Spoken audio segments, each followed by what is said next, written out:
Elon Musk just dropped the wildest plan of 2026. He's merging SpaceX with Xai to launch 1 million AI data centers into orbit because Earth is literally running out of power for super intelligent AI. This isn't sci-fi. It could be reality in 2 to 3 years. So why does Elon want to send solar AI data centers to space? The reasons I found were super interesting. Hey everyone, Robbie here. Today we're going deep, really deep, on why Elon Musk is dead serious about putting massive AI data centers in space. Now let's break it down point by point. First, and arguably the biggest driver, solar power that never turns off. Let's unpack this. On Earth, solar energy is incredibly inconsistent. Even in optimal locations like the Mojave Desert or sunny parts of Texas, panels only produce peak power for about 6 to 8 hours a day. Why? Nighttime obviously cuts it off, but also clouds, atmospheric scattering, seasonal changes, dust buildup, and even bird droppings reduce efficiency.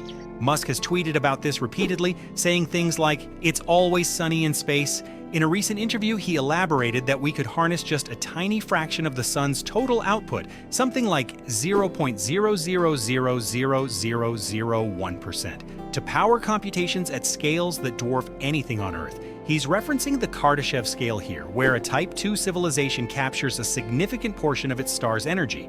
One of SpaceX's recent FCC filings even outlines plans for scaling to 100 gigawatts per year of solar-powered AI satellites. To put that in perspective, that's roughly 200 times the average electricity consumption of the entire United States. Imagine training AI models that require exaflops of compute without ever worrying about brownouts or time-of-day pricing. This is crucial for xAI's Grok, which needs massive energy for real-time learning, or Tesla's full self-driving, where constant data processing could push us toward true autonomy. But of course, skeptics ask, isn't launching all that hardware insanely expensive?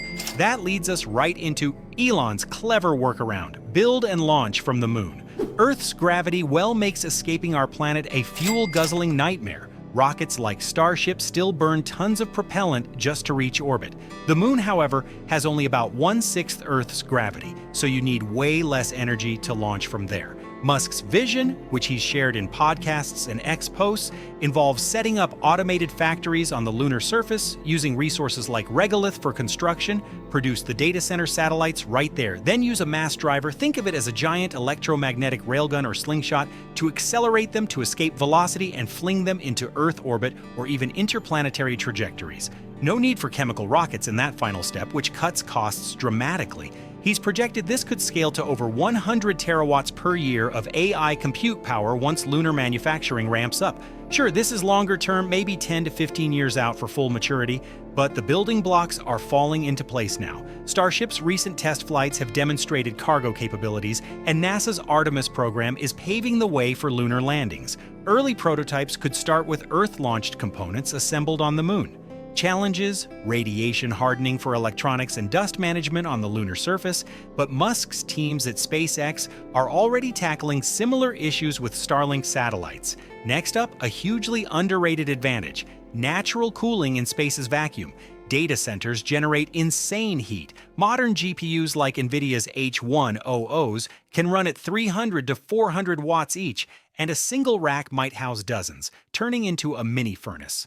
On Earth, cooling accounts for 30 to 50% of total energy use.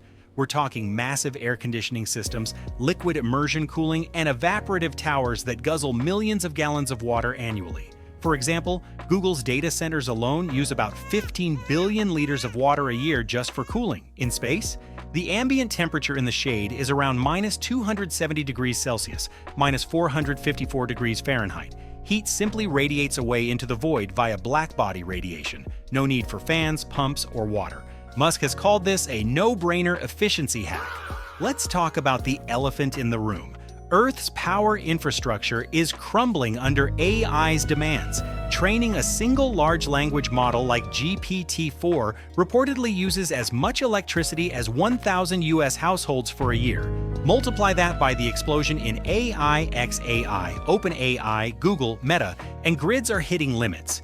In places like Virginia's data center alley, utilities are delaying new connections due to overload risks, leading to potential blackouts. Energy prices are spiking, and building new power plants, that's a regulatory nightmare. Years of environmental impact studies, NIMBY protests, and political gridlock. Musk has vented about this on X, saying Earth-based data centers are becoming politically toxic because they compete with residential needs and scar the landscape, displacing farms, forests, and communities. Space completely sidesteps this. No terrestrial grid tie-ins, no land permits, no local opposition. It offloads the energy burden to the infinite solar resource above, allowing AI to scale without societal backlash. Of course, initial launches still use Earth power, but as reusability improves, that footprint shrinks. Scalability is where space truly shines. Constellations of up to 1 million satellites. Each could be a self-contained AI node with solar panels, custom chips like Tesla's Dojo, and inter-satellite laser links via Starlink for a global mesh network. Musk predicts adding 100 gigawatts per year initially from Earth launches in 3 to 4 years, then exploding to 100 terawatts annually with lunar mass drivers. This level of compute is what's needed for breakthroughs like artificial general intelligence, AGI, where AI surpasses human cognition. Think fleets of Tesla robotaxis navigating in real time, billions of Optimus humanoid robots with embedded brains, or coordinating Mars colonization efforts from orbit. Earth limitations, physical space, cooling constraints, and regulatory caps on mega facilities. In orbit, you can expand endlessly. Vast volumes of space mean no crowding. Potential issue, orbital congestion, but Musk argues low Earth orbits with deorbit tech keep it manageable. Musk's most provocative claim, within 2 to 3 years, the lowest cost place to put AI compute will be space. How? Starship's rapid reusability is slashing launch costs from $10,000 per kilogram to potentially $10 per kilogram. Solar tech is advancing, efficiency up to 40% plus with perovskites. AI chips like Tesla's upcoming AI5, AI6, and AI7 are optimized for low-power, high-density space ops.